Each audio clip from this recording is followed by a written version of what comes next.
In the UK, nobody fights. I've never seen anybody fighting openly. I've never seen someone who park his car, open the doors, and come out and be like, "Who do you think you are? Who?"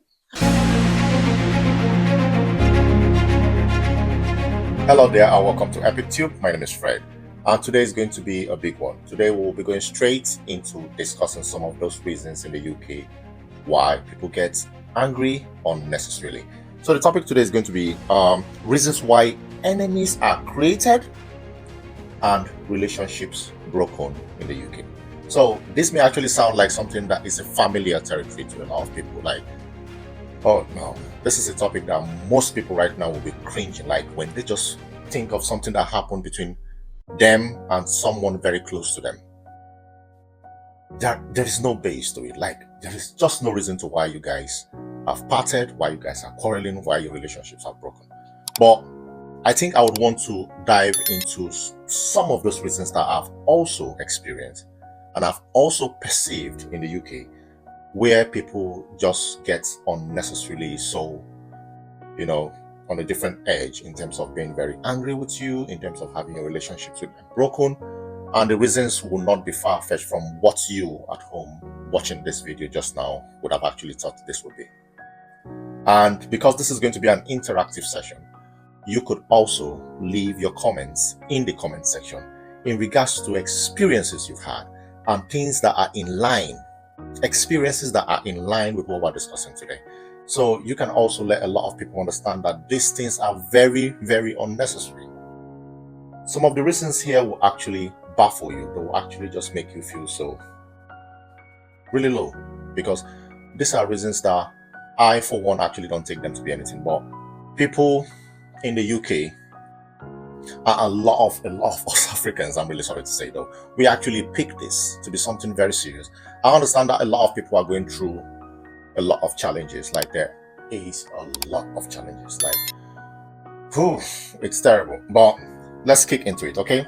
So the topic today is reasons why enemies are created and relationships broken in the UK. Reason number one. Someone calls to be a lodger in your house. Bills free, rent free. Oof, that's a big one. So I've actually not had like a lot of experiences in regards to this, but I know that a lot of people who are close to you, who probably may be acquaintance or be friends with you, maybe sometimes call you and say, okay, they want to come and stay at your residence, in your house, in your space. And I understand that there are a lot of challenges here in the UK where people probably get houses and they want to sublet maybe a space, maybe the room or rooms if they are, or sometimes they have like rooms in the house and they probably just want to sublet those rooms. So, and these rooms are actually subletted, and these rooms are probably, given out because the owner of the property actually wants to just augment some things. Like, when I give out a space, there's a lot in my life that I really need to take care of at that time. So I need these funds to actually augment whatever I get from my income, just to take care of the basics, take care of people back home, or take care of some things that I really need to take care of.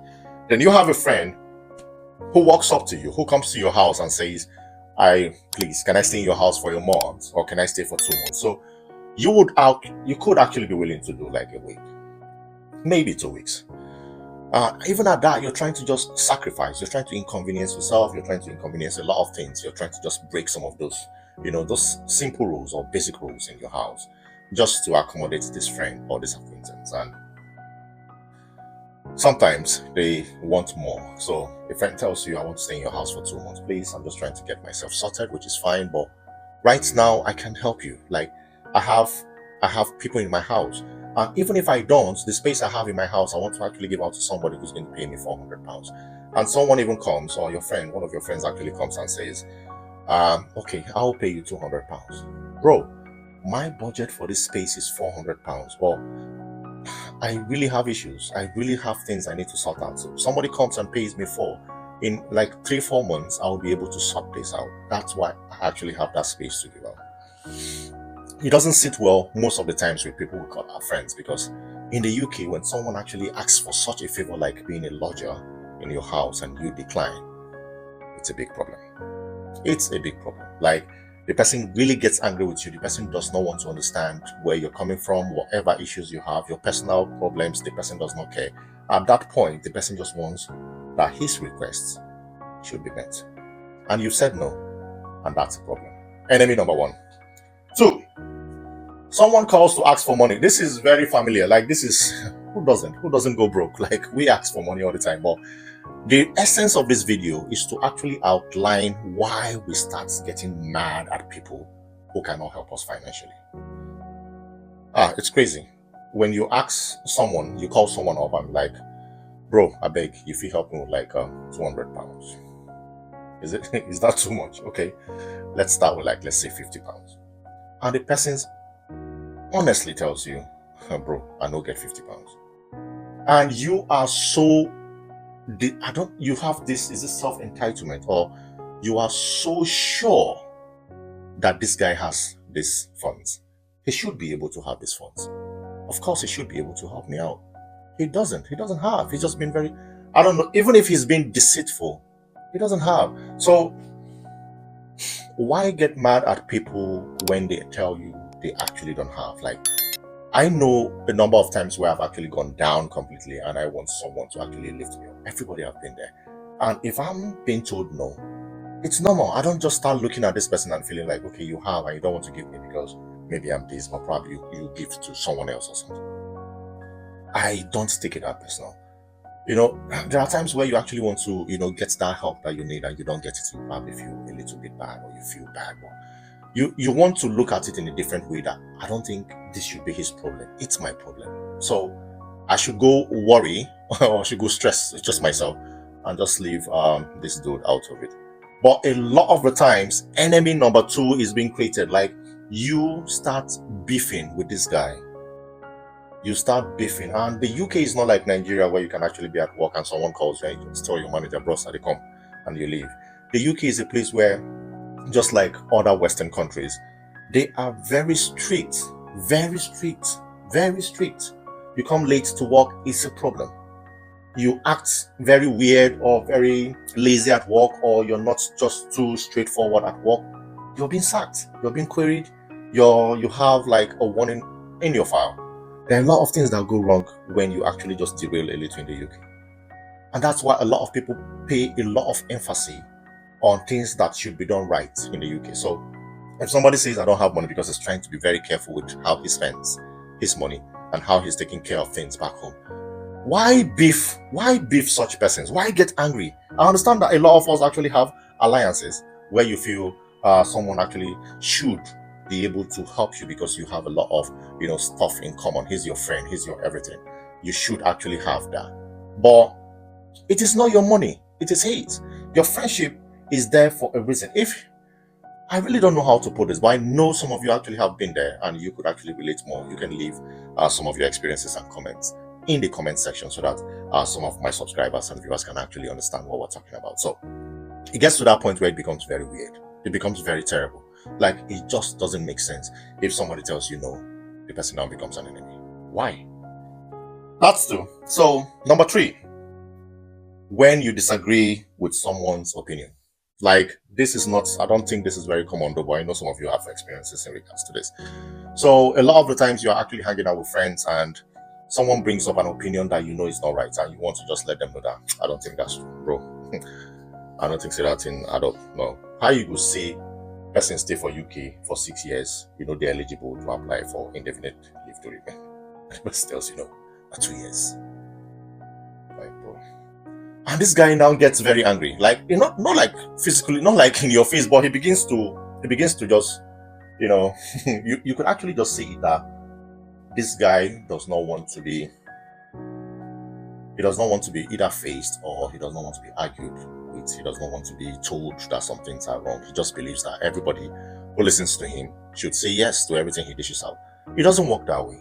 No, it doesn't work that way. So if I know that, okay, Arsenal is playing tomorrow, and you're saying no, Arsenal is playing today, and I know fully well that Arsenal is playing tomorrow, won't I, or shouldn't I say something? Shouldn't I say that no, I don't think Arsenal is playing today, Arsenal is playing tomorrow? So a lot of people in the UK that I know of, and a lot of people that I think you know of, would actually not find that funny. They feel it's too confrontational. They feel you're just too strong and too a presence for their liking, and that's weird for me. And a lot of people actually have enemy number three because of that. Number four, when you don't show up at their invitation due to work. See, a lot of people are busy in the UK. So if you call someone and say, bro, make we meet for this place tonight, or I get this thing where they happen, or a friend actually wants me to come and I want you to come with me, and you say, bro, I don't think I get time. And sometimes maybe on the phone, and you just tell them, see, I'm going to be busy. I have a shift. I have work. Because in the UK, people prioritize their time. A lot of the time, sometimes you go to church, you don't see a lot of people there, but the next Sunday you see them. So what happened last Sunday? They were busy. So you can't just get very angry over someone's, having his own time and trying to get his stuff sorted out. So when you say you're getting very angry over such a thing, or over such scenarios, I think that's wrong. Yeah, that's perfectly wrong. Like, and I know a lot of ladies who have actually quarreled. Like, I see a lot of ladies quarrel. Like, I have this party, I have this stuff. I get to hear a lot of my friends tell me that. And because I said I was not going to be around, I get shifts. I don't go feed there around. Here comes trouble. See them quarreling for 4 months, 6 months because of that. That's number four. Enemy number four. Number five. When they ask you simple favors like to drop their children over at yours, or to use your car, or to request that you help them move house properties or goods from point A to point B. This is another one. Like, this is another big one. Like, I think having a car in the UK is not, I don't think it's luxury. I think it's a necessity, because sometimes you have to go to work by 6 a.m. or by 5 a.m. and sometimes you come out and you stand in the cold waiting for any of the buses to come back. Like, it's terrible. So if you have a car, it's a necessity. So people don't look at having all those things in the UK as anything. Like, if it's back home, and that's a different thing. But in the UK, you having a car is not a big thing. Like, it's not. It's not. So if you have that, you're not trying to oppress anyone. But when someone now asks for your favor and you are indisposed at that moment and you have a lot of things to do, and someone tells you, I beg, I won't move some things from my house to my new house. Bro, I don't get time. I go work. I'm telling you, a lot of people don't take this thing. They don't take it like lightly. They don't really take it lightly. They take it very, very, very, very hard. Like, they get so angry.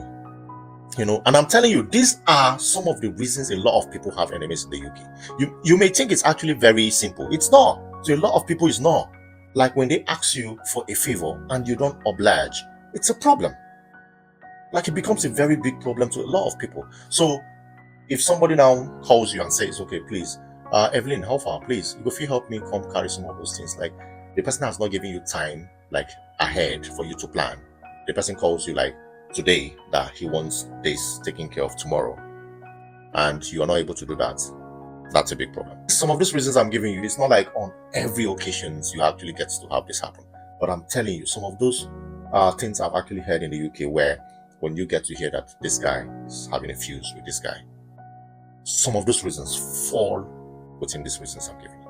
And this now becomes very, very, like, some of the common reasons you would expect, because people don't fight in the UK. I don't see most times in African clubs you see people trying to shuffle, but they don't fight. They hold them, and but I don't see people fighting on the street, just like back home, where you get to see a lot of people throwing punches and all of those fighting and all. In the UK, nobody fights. I've never seen anybody fighting openly. I've never seen someone who park his car, open the doors, and come out and be like, who do you think you are? Who? I've never seen that in the UK. I've never seen that. You will sleep in jail.